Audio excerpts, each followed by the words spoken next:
Welcome to the Real Estate Investing Podcast, where we help you unlock your potential freedom through land investing, real estate investing, and entrepreneurship. Hey everyone, this is episode 100 of the Real Estate Investing Podcast discussing real estate, education, and alternatives. I'm your host, Daniel Epke, joined again by my brother and business partner, Ron Epke. Before we get into the show, let's go over a question from one of our featured members in our free Discord community. Today's question is from Matt. Matt asked, does anyone here do tax sale properties? I'm about to go under contract with a property that the guy bought at a tax auction and the title may need to be quieted. It's a good deal, but wondering what my next steps are. Buying for $21,000 and retail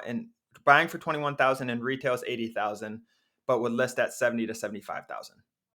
Yeah. So I did respond to Matt in this, but I think this is a good topic because a lot of people are interested in tax sale stuff, and you're gonna see it a lot when you're buying from someone who just bought it from a tax sale and they got a really good deal on it. The issue here is insurance, or the title company, your title attorney, whatever, is not going to be able to insure this property for you without quiet title. And so your options are to have them go through quiet title prior to you purchasing the land, or you purchase the land, risk your $21,000, and then do quiet title after. If it doesn't clear quiet title and it's not insurable, you're not going to sell this land for $70,000. There is 0% chance. Maybe you can break even or something like that. But if the title is not clear, that means the chain's not clear. It's not an insurable chain. So there's just a lot of risk in it. I wouldn't do this unless, for one, they cleared the title before and it was insurable, or the price was way cheaper, like $3,000 to $5,000, honestly, where you're risking $3,000 to $5,000 opposed to $21,000. Yeah, I agree. I don't have much more to add to that. We can get into the show, Ron. Today's topic, we are discussing real estate education and alternatives. I love this topic. It's a hot topic. There's a lot of young entrepreneurs who don't go to college. They get in real estate or whatever that is. Let's get into that, Ron. Let's go over some alternative educations to college. Let's start there. Yeah, I don't even think we have to get into real estate to start, Daniel. I think just talking about, like, it's so much more accepted than it was even 36 months ago, in terms of someone who's learning IT coding on their computer at nights and not going to college, and then they apply to a job. A lot of these bigger companies now are not requiring college. And that's like where it all starts. And it's going to stem off of there, and it's going to continue to grow with these alternative educations. These alternative educations are significantly cheaper, whether it's a YouTube education, whatever it is. Honestly, they're extremely cheap compared to paying $100,000 for 4 years of college. So I'm excited about Daniel, because less people are going to be in debt. I think more people are going to, even if you end up going to college at age 20, like, there's no reason. I know you went overseas, Daniel, for a year, even though you did do some classes over there. There's just so many different options opposed to putting yourself in a big hole at 18 years old. I think that's what it all stems through, is the debt and the ROI. People are becoming more and more aware of the debt and how much damage it's actually doing long term. And the ROI is going down. I put a post on my story the other day of Gary Vee talking about the ROI of college. 20 years ago, 30 years ago, 40 years ago, the ROI of college was insane because you couldn't go get a corporate job without a college degree like 20 years ago, Ron. Then you could go to college and get a good paying salary with a very safe job. And there wasn't all these different entrepreneurship avenues to go down necessarily without that, Ron. So I just think the debt, it's kind of stemming from the debt and the harm that it's doing. People are becoming more and more aware of that. And enrollment is down in college. It was down during COVID. They thought it was going to bounce back, and it's still down after COVID. So there's definitely a trend that we're seeing. I think it's going to keep pulling in that direction as more and more educational platforms like ours and others and YouTube. There's just so much free content out there. As that continues to grow, I think that's directly combating the college education system. Yeah, it's just when there's cheaper options, like the ROI on investing in whatever, you can invest in free YouTube. The problem with you can learn everything that we do on YouTube and our from our podcast, from this. The issue is it's not aligned, like, step by step by step, so it takes you more time to learn everything.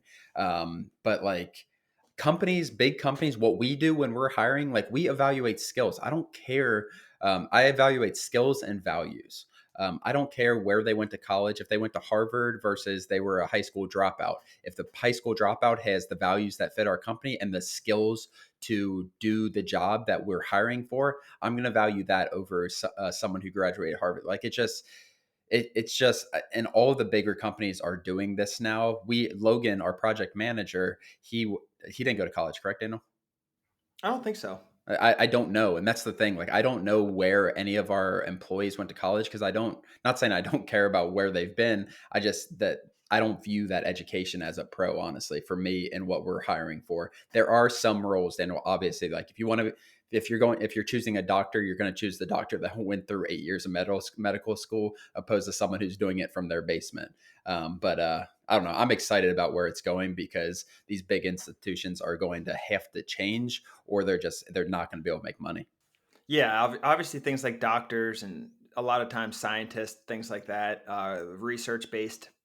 And I'm trying to think. Engineering's big for college. I feel like there are certain things you just need. You're going to need a college degree to accomplish, or maybe not need, but you're gonna get a good ROI on that. Yeah, you might be able to learn how to be an engineer elsewhere, but you might not be able to get an engineering job without an engineering degree. So there are certain things it definitely does make sense to. You're not going to see a high school dropout when your liver's failing or you need to go to the hospital or something. So it makes a lot of sense, Ron.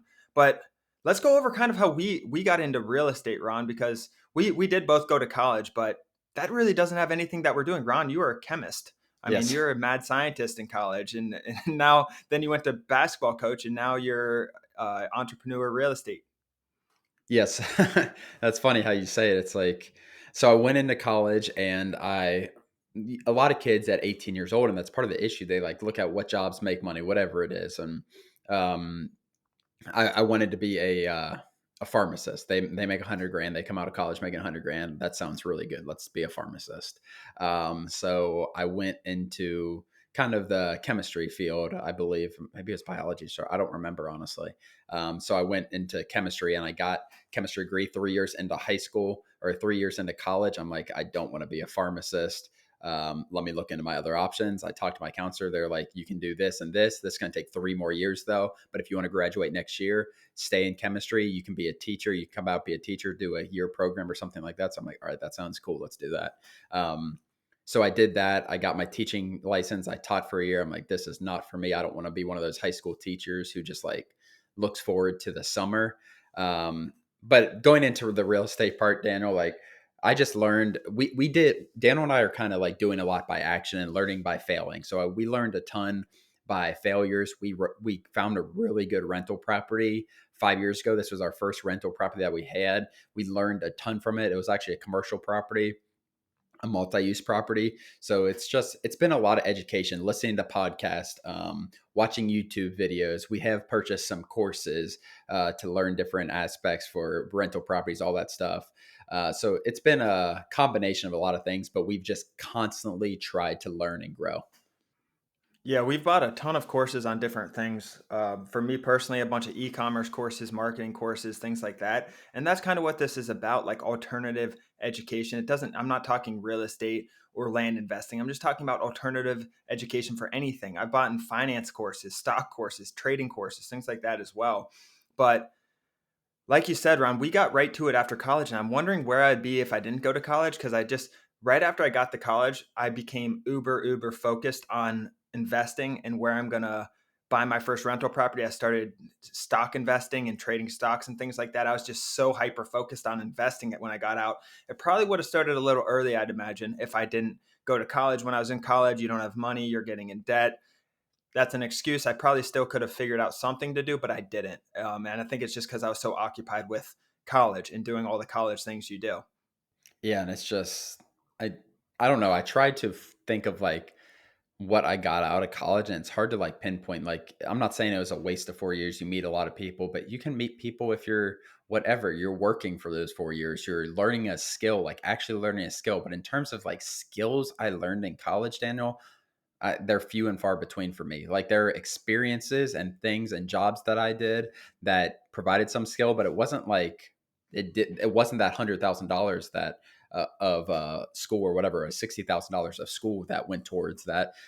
So I don't know. It is almost like a wasted, and I mean, that's 4% of your life if you lived 100. That's how I kind of look Yeah, at it. Like, how much time that's a am good way I? to look at it. It's not wasting, but you can do all those experiences without going to college. You can go party at college every single weekend and make money doing in sales or whatever, starting a business from 9 to 5, Monday through Friday. There's just so many different options, and I don't know. I talk to a lot of, I like that age group in terms of like, because they're so confused and there's so many parents that are pushing them towards college, and it's such a constant thing.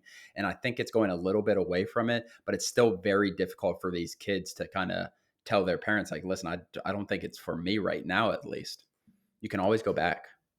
Yeah, and that's what I hate to see is when people are kind of forced to go to college, spend that money and drop out because that could have been avoided by taking a year off and going exploring. Like I am not against college.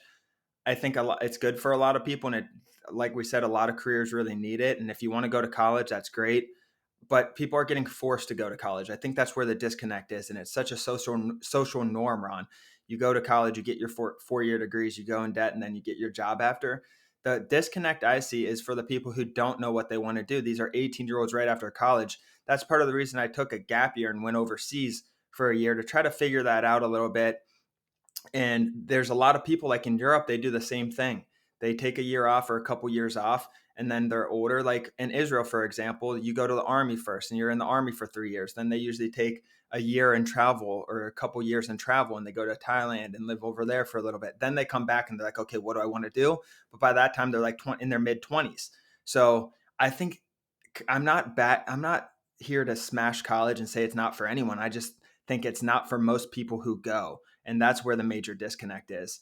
But Ron, let's get into how we got started with nothing because we didn't really have a background in any of this stuff. We didn't have really parents or anything who were major investors in real estate or investors in general. We got started with really nothing, and it was just we had to, what I like to say, kill the rabbits, not the elephants. We just started, we bought a cheap small commercial property first, then from there we bought another, then from there we started our first business or whatever. We kind of escalated on each other. Yeah, I mean, we bought that, like I said, about 5, 6 years ago, I think, and it's been a really good hold. Like a lot of people, like, yeah, you have headaches and there's issues that come up, but as far as a first property, like, I don't think many people get a better first property, Daniel. We still learned a ton from it because you're dealing with commercial leases, and then you also have a tenant upstairs who's a normal residential lease. So learning all about that was huge experience. We try to do a lot of things ourselves opposed to outsource it because the education aspect. We networked with realtors. We have family friends who are realtors, so we talked with them a lot. Just learning the market.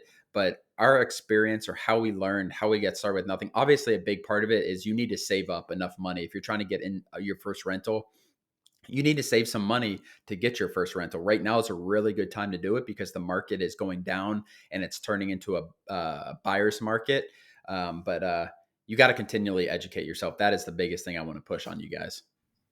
Yeah, exactly. And I saw a quote this morning and it was like the only thing that's not possible is the action you didn't take or something or the career you didn't start or the business you didn't start. It was something along those lines, Ron. And that really stood out to me because that's how we've learned throughout this process. When we bought our first commercial property, we didn't know that much about commercial properties. It just kind of fell on our lap and was aligned with what we wanted to do. So we figured it out. We bought it and worked backwards. We knew the numbers made sense. That was the most important thing. I started text messaging last or a few weeks ago for our land investing company. I didn't know how to text. I just kind of watched some YouTube videos. I'm probably going to buy a course on it. I haven't yet. I'm just kind of trying it. I made a lot of mistakes. I sent a lot of people are mad from texting and I made a ton of mistakes and just learned the system. And I probably could have been more efficient in that way, but that's just how I learn. I don't learn by figuring out every single thing before I execute. I learn by executing and then kind of working backwards from there. Yeah, and then for you guys, like, and then because we're spending a lot of money making mistakes and doing this stuff, and then we're trying to pinpoint things, and that's what we've done with the whole mail things. Like, we made a lot of mistakes at the beginning with mail, so that's why we're kind of I think we save a lot of people a lot of money by teaching exactly like all the mistakes we made, what not to do. This is how you do it. So I think that's a huge advantage, learning from people who have made mistakes, Daniel. I mean, that's what we do. Like, we're watching videos and all this stuff on people who have done more than what we've done. And you just learn from people who have made mistakes. And you're still going to make mistakes, don't get me wrong, but I think those learning lessons from listening to other people is really, really valuable as well. Yeah, you won't send 30,000 mailers without getting a deal or something like that and waste $15,000. I think that's the biggest thing is it by typically by investing in something that's greater than you, that has more knowledge that can teach you whether for me investing in a SMS text messaging type of course would have been probably net beneficial for me to do before I executed, because they would have told me this is what to do, this is what not to do, this is how to skip trace, this is where you're going to lose money, this is where you're going to gain money, things like that. I'm sure I would have benefited from it, and usually I would have gone that route. I was just kind of almost in a rush. I was just kind of just wanted to do it. I didn't want to waste any more time. I wanted to do it and see what we could come up with. But I think that's the main thing, Ron. For sure. Yeah, I don't have anything else to add. I think education as a whole, Daniel, is going to really, really change over the next 5, 7, 10 years. I think the percentage is going to be drastic. People coming out of high school and not going to college. Like as businesses stop requiring it, that's when the percentages are going to keep on dropping. So I'm excited for it.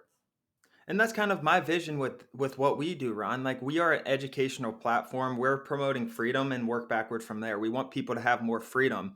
And that's really what I see our vision. Like, I don't want to ever use the word university necessarily, but that's what I see. Like, we need to really look at it like that, because these people are coming to us for help because they're not going to college. They need guidance. They want more freedom. They don't want to go in $100,000 of debt. So let's work backwards from there. And how do we get them there? And that's what we're kind of looking to do. That's my vision for the future. Yeah, I had a call with a member the other day, and he said his wife, and he's only been a member for 3, 4 months maybe, and it said his pregnant wife was just able to comfortably quit her job that she's had for 10 years to come help him with land part time. So hearing stories like that is kind of why we keep on doing this, and that was a really cool thing to hear. I didn't expect that from how new he is, but he's been grinding. He's been working really hard. I agree. Well, everyone, thanks again for joining. If you guys have already not, please leave us a review on Apple Podcasts. It really helps our business grow and spread this freedom to more people. Ron and I really, really appreciate if you leave us an Apple review. Other than that, thanks for joining, and we'll see you guys next episode. Thanks, guys.